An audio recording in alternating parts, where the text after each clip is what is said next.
Hey, what's happening, Gothamites? How's everybody doing? Today we're talking about Flashpoint, the 2011 DC crossover event, while punching crime in the face. This is Arkham Wednesdays. Now, to be honest, I could have sworn that it did this lore already, but I guess not. Maybe it was one of those, I'll do it later things. A year later? Well, here we are. So for the most part, we're going to be highlighting the Thomas Wayne Batman in Flashpoint, as opposed to the entire cast and story. So what is Flashpoint, and how did it happen? Well, Flashpoint was written by Jeff Johns, the current big man steering the DC Entertainment movie ship. It was a very unique event that is pretty much all Barry Allen's fault. See, sometime after Flash Rebirth, the triumphant return of Barry Allen to the DC universe after well over 20 years, Bear has this brilliant notion to go back in time and save his mother from being, well, murdered. But by fixing that one little thing, he sent ripples through the entire DC universe and changed things forever. The DC continuity that was established since 1985 was now gone. In its place, well, a bad world was created. When Barry woke up, he realizes everything is different now. No more powers, no more Justice League, and Central City's greatest hero is Captain Cold? What? Okay, that's crazy. Also, while his mother is alive and well, his father, Henry Allen, sadly passed away several years ago. Also, the rest of the world is about to be dragged into World War III due to the Atlantis and Themyscira conflict expanding into North America. But what else has changed in this brave new world created by The Flash? And how does it affect, well, Batman? Well, for one, Barry has removed Superman from the world, which in turn actually represented hope for humanity in the DC universe. Bear is also responsible for the death of his best bud, Bruce Wayne. That's right, instead of the Wayne parents biting the bullet, little Brucey was killed instead. So who became Batman? Well, his father actually was the one to don the cursed cape and cowl, but he wasn't the only change to Gotham's timeline. Other characters got tweaks too, including the Joker. But more on that in just a bit. This Batman is definitely one without mercy, conscience, or hope. He's lost literally everything. His child and his wife, and flushed his life down the toilet. Thomas Wayne is also a very moral, ambiguous character. When we're first introduced to this character, he's dangling Harley Quinn off a roof to learn where Joker's whereabouts are. Everything seems normal for Batman, and then, well, oops, his hand slips, right? And the crook falls with a splat. Cyborg then shows up and tries to recruit Batman to save the world, and it seems like business as usual, right? No, the opposite. Not only did Batman just kill somebody, which, was kind of a shocking concept before for DC. A lot's changed since 2011.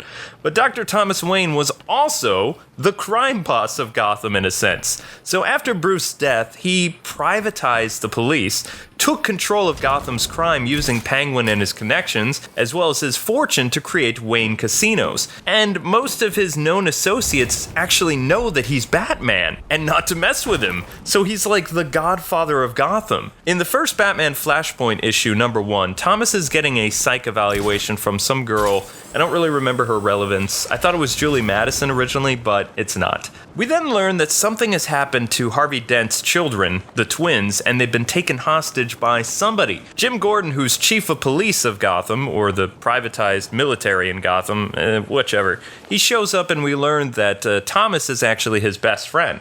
Now, considering they're around the same age, that makes a lot of sense. It also explains why our Bruce Wayne is very connected to Jim. He's the same age that his father would have been, hence the father figure Jim Gordon role in, pre-52 universe. So those two are besties, Jim and Thomas. Though Jim is kind of like Wayne's number 2 guy.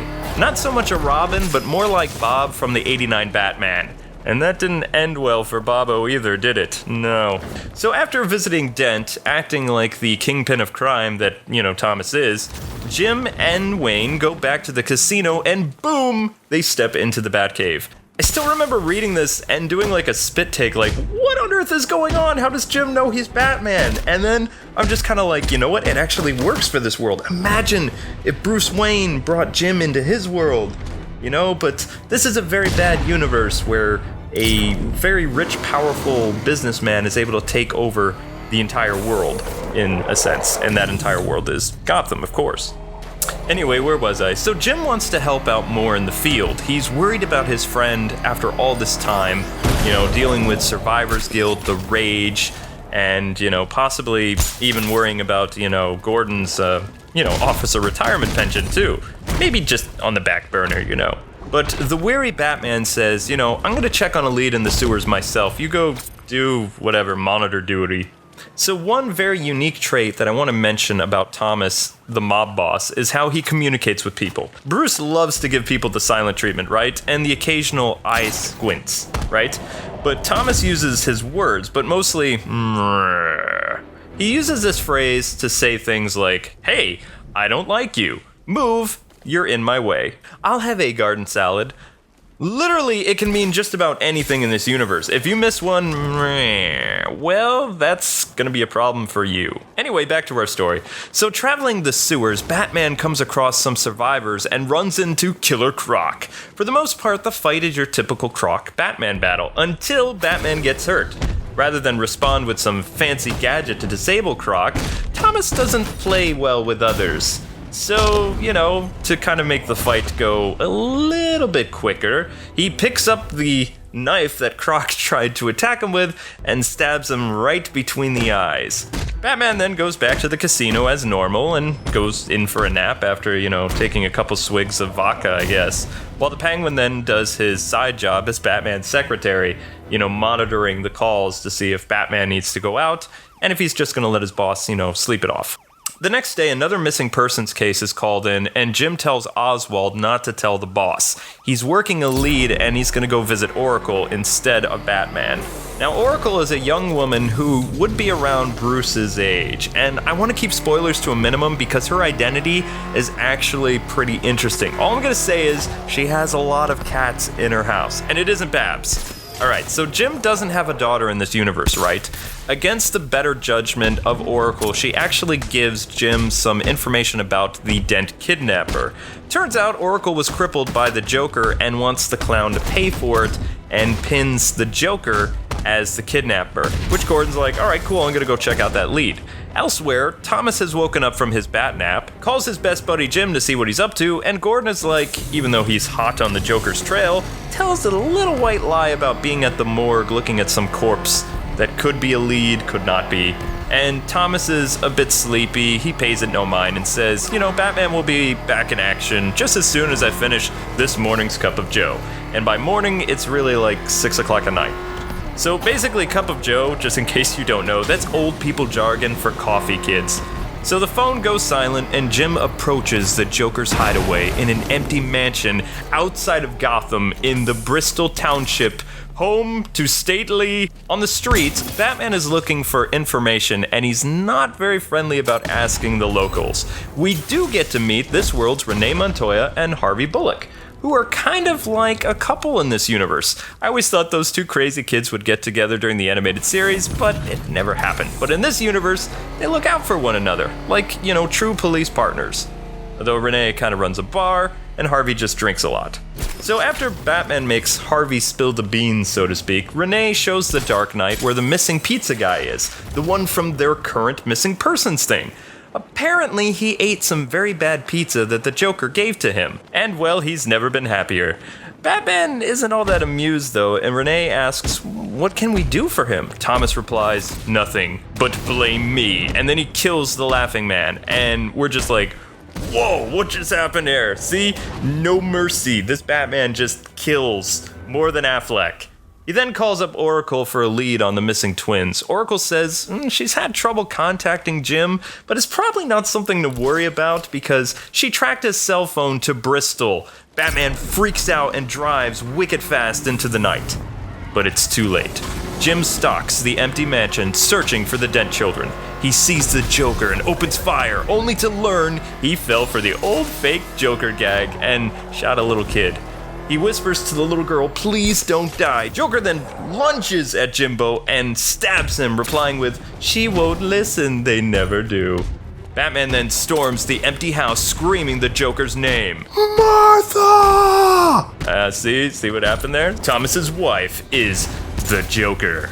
So anyway, Batman then arrives on the scene and does his best to save the little girl and stabilizes her. Joker isn't all that happy, and she screams at Thomas and hits him again and again in the head with a hammer. Ouch! A flashback then occurs, witnessing Bruce's demise at the hands of Joe Chill, some nameless, well, not nameless thug, I mean, he has a name, but just a miserable little nobody in the Narrows. Afterwards, Martha went mad with grief over several months and kept repeating Bruce's name, so it was very tragic. Thomas, on the other hand, embraced the revenge side of, grief and murdered Joe Chill. Martha was not happy to learn her husband's actions and that he had done something very, very bad. She then carves a new smile on her face and tells her husband that, "Can't you see? I am smiling. I'm okay with this." Not long after this, she becomes the Joker. Thomas then basically falls into depression, takes over Gotham as this crime boss Batman, and, well, you know the rest of, where we began. So back in the present, Joker and Batman fall out of Bruce's old bedroom where the fight took place, and of course Jimbo died. And outside in front of the house, Batman confronts her and tells her a story similar to the Killing Joke ending. Actually, visually, if you look at the picture here, it looks very symbolic to the last panel with Joker and Batman. So what is the story? Well, the story is none other than the death of Bruce Wayne, which really causes the Joker to go even more insane. She pleads with her husband to stop saying this story. It's so bad. And at the last second, he does something a little bit different and changes the ending. This time, little Bruce lives and the parents die. The Joker actually really smiles for the first time in years and kisses and embraces her husband. She asks, "Well, what becomes of Bruce's life, dear?" Batman replies, "Well, he follows in his father's footsteps." And Joker asks, "Well, does that mean he becomes a doctor then?" Silence. Joker then runs off, horrified, laughing into the night, learning of her son's true fate. Even though this is a fictional story, somehow she's able to peer into the multiverse, I guess. Before Batman can save her, though, she falls into the very same cavern that little Bruce does when he was a child. Though the bats don't prevent the woman from falling to her death, but with her last breath, she says, "This world is bad." So after returning the Dent children, which are fine, by the way, in my version of this retelling, because this world is already so depressing as it is, we need a little bit of hope in this, just a smidgen, right? Batman returns to the Wayne Manor and is attacked by Barry Allen. Actually, that's not correct. Barry Allen had broken into the Batcave to look for Bruce Wayne to, kind of make sense of what's going on in the world. Whereas Batman is not all that happy to see this young man breaking into his house. And as he's being attacked, Barry is like, "Whoa, Bruce, it's me! And by this point, Thomas is like, "How do you know that name?"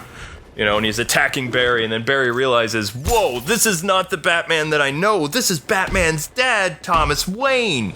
He then calmly explains everything to Thomas before he's killed, and says, "Hold on, wait a second, I'm actually a superhero, and I work with your son in this group called the Justice League." And Thomas is like, "Prove it." Flash then provides the evidence of Batman to show that he's legit by summoning his Flash suit from his ring. But then Barry is horrified to see that the color of his suit is actually yellow. Whoa, what is the universe trying to say? That Flash is really evil? Yeah, I would say so. Now from this point on, a lot of stuff happens, way too much to go over, so we're gonna simplify it as best as we can. All you need to know is the Amazons and the Atlanteans move their battle from Europe to the US. Cyborg tries time and time again to recruit Batman into the Resistance to fight evil, because Batman is brilliant. In whatever universe he's in, Batman is necessary for victory. Batman says no, and goes back to drinking in his house. Barry then pleads with Thomas to recreate the experiment that made Barry the Flash, though he's nearly killed and burned to death doing so, which Thomas is like, "Okay, that was a dumb idea, we're never doing that again." Meanwhile in London, Steve Trevor tries to save General Lane's daughter, but is executed by Wonder Woman. They then learn about the US's betrayal, and they declare war on North America. After a second attempt to restore Flash's powers, it actually works, and he becomes the Flash again. He then works with Batman and Cyborg to find this world's Superman so that they can bring back the Justice League and save the world. Though this Superman is nothing like the one that Bear knew. Actually, he goes by the name of Subject 1, he's very thin, sickly, and he kind of runs away. At this point, the US has entered into World War III, and the Justice League is not coming back in any shape or form. Cyborg and Batman do the best they can, and the war hits hard with many casualties on all sides. Pretty much everybody in the DC universe just dies. After the death of Captain Thunder, aka Shazam, a massive explosion cripples all sides due to his passing. Reverse Flash then shows up and mocks Barry and tells him a shocking secret. By the way, this is all your fault, dude. No, I'm just lying. They have a speedster clash. It's not like they go to a cafe and have coffee and just talk things out rationally. So Reverse Flash, for once, is victorious until Batman shows up and kills him. With his dying breath, Thomas Wayne tells Barry that he's very sorry about his mother, but in order for this world not to exist, that's very, very bad, and for a better world to thrive, Barry must let go of his mother and stop himself from saving her. Barry, with tears in his eyes, rushes into the Speed Force before the Flashpoint world is destroyed from all the crazy war stuff. He then sees 3 Earths in his travels: New Earth, where he came from, Vertigo, and Wildstorm. He then meets a character named Pandora and says that all these worlds must be combined into one for them to be, alive again, because Barry totally screwed up. And thus, the New 52 is born. Yay. So as Barry wakes up in the Batcave, he hands Bruce a letter from his father, Thomas Wayne. With tears in his eyes and snot bubbles, Bruce thanks his friend. But is that really the end of Thomas Wayne and Flashpoint? No, at the last possible second, Brainiac actually saves both New Earth and Flashpoint Gotham. Convergence has arrived to the DC Universe many years later. So the last big DC event before DC Rebirth was Convergence. Actually, it was kind of sort of like a mini event before DC. You know what? I'm just trailing off. So all you need to know is Convergence was pretty awesome, and it brought back my favorite heroes from pre-52. So not much is known about the how or why Thomas Wayne and Flashpoint survived, but because of this, and everybody was trapped in the dome like all these other places, Thomas Wayne created the Justice League in his own city, runs the city, and has helped its citizens survive dome life. So he's actually doing something pretty nice. Though when war is declared on his city, he's all back to business and is the first to fight back. He contacts the Justice League and says, okay guys, we need to buckle down because war's coming to us. We have a flyer inbound. And he's all action again. Though what's unknown to him is the person who's coming to see them is actually pre-52, or our Superman, and he just wants to talk and save everybody. Soup's main priority is to protect his wife and unborn child. Then Superman then sees Lois alive and well on the viewing globe in other Gotham and streaks off like a bolt of lightning, crashing into our Superman, who thinks he's under attack from Flashpoint and, kind of attacks back. Clark tries to reason with Captain Thunder and the rest of Thomas Wayne's Justice League, but Batman assures his team, this is a trick, keep fighting. We need to protect our people and eradicate the other Gotham. So the fight rages on. In pre-52 Gotham, Subject 1 arrives searching for Lois Lane, the only person ever to be kind to him, who was then killed in Flashpoint. In the Batcave, Thomas wonders to himself that the attacking Gotham might actually be where his son is, the world that Barry Allen restored. So he thinks to himself, if this is really my son's Gotham, then I'm gonna let my son live and I'll lay down my life and surrender so that my Gotham will be destroyed and my sons will live. Subject 1 then arrives in Lois Lane's living room in Gotham and tells her, you need to come with me because your city's gonna be destroyed. Thomas then talks to his Batcomputer and demands to know what Gotham is the one that's attacking. Is it his son's Gotham? The computer really doesn't know and replies with, I don't know, and Batman's just like, Mrr. The battle continues to build between Superman and the wimpy Justice League of Flashpoint. Thomas Wayne then watches the battle ensue on his monitor, and just then, Subject 1 arrives with a pregnant Lois Lane, and Batman's like, how did you find this place? I'm actually kind of impressed because, I mean, look at you. And Subject 1 is like, well, I found it by listening to your voice. And Batman's like, oh, that's actually, I didn't know you could do that. And Subject 1's like, I didn't know I could do that either. That's superpowers, right? Yeah. Anyway, after the two are done having this little conversation, Subject 1, aka Thin Superman, pleads with Thomas Wayne in the Batcave, you're a doctor, help Lois, she has this big bulging tummy thing. Also, she looks kinda sick. Yeah, because being pregnant doesn't make you look sick, Superman. Or thin, lanky Superman. It's okay, maybe you'll learn, maybe you won't. Thomas says, these people, L, are our enemies. They're not, friends. And Subject 1, in his best Superman voice, is like, Lois is not my enemy. I will protect Lois. And Batman's just like, okay, I'm not gonna fight this guy. And Lois Lane is just kind of like, hi, yeah, pregnant lady, hate to interrupt, but in my world, you are best friends with my husband. And Thomas replies with, which makes him think, wait a second, is that the Gotham my son is in?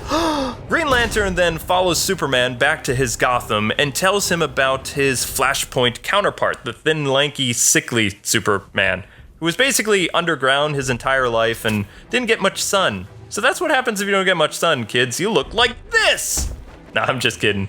Much worse. Anyway, Abin Sur talks to Superman some more and explains the tragic origin of how their Lois was killed and Subject 1 saw it. He also says, by the way, the Batman you're about to meet, he also has a very, very tragic bat past. But we're not going to go over that again, ladies and gentlemen, because you already heard the very beginning of this video. Basically, just do a reverse of what happened to, Bruce Wayne, except, yeah, there you go.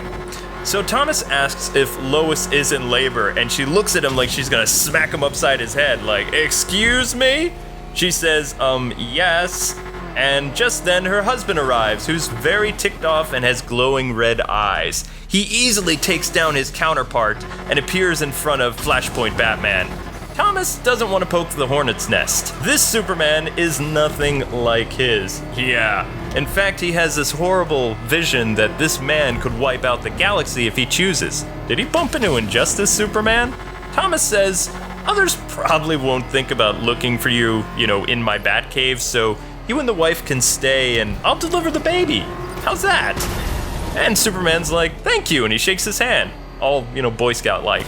Basically, as Thomas nears Lois Lane, ready to be, Doogie Howser again or whatever, his hands start to tremble, and Superman's like, what's wrong? I can't deliver this baby. The last time I did was when my wife gave birth to my... And Superman's like, don't worry, this is a job for Superman, except I have no idea what I'm doing. So Thomas basically walks him through it, and by walk him through it, I mean he kind of yells at people like that, supervisor from Scrubs who's always whistling at people and calling them girl names. Yeah, that's basically what happens. After that, John is born healthy in the Batcave. Thomas asks, hey, by the way, do you know my son? And Superman replies with, he's my best friend and a good man. We're besties. Batman then says, all right, fine. But let me tell you this, Superman.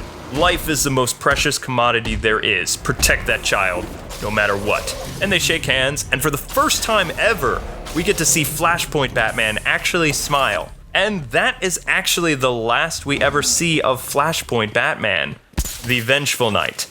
I think he kind of shows up in the final battle, like against the real villain of the series, which I'm not going to spoil, but it's like in a big splash page, so they have like all these different Batman, Superman, and well, Say what you will about Thomas Murdery Batman Wayne, but in the end, the man actually had a heart. He could have tried to incapacitate Superman and continue the war, but instead he decided to surrender and let new life live. So in the end, it showed that he had a very big bat heart. Which is very odd considering that he lost it a long time ago. But meeting Superman and hearing about his son gave him peace at last. And with that, ladies and gentlemen, boys and girls, we're done. Thanks so much for watching the lore on the Night of Vengeance. Don't forget to like, comment, and subscribe. If you enjoyed this and want to see other lores, let me know in the comments below. Just so you know, our next topic will be on No Man's Land. Unless, of course, I missed more Arkham skins. In that case, well, I should probably do that. Anyway, until next time, Gothamites, God bless, and happy reading. See ya.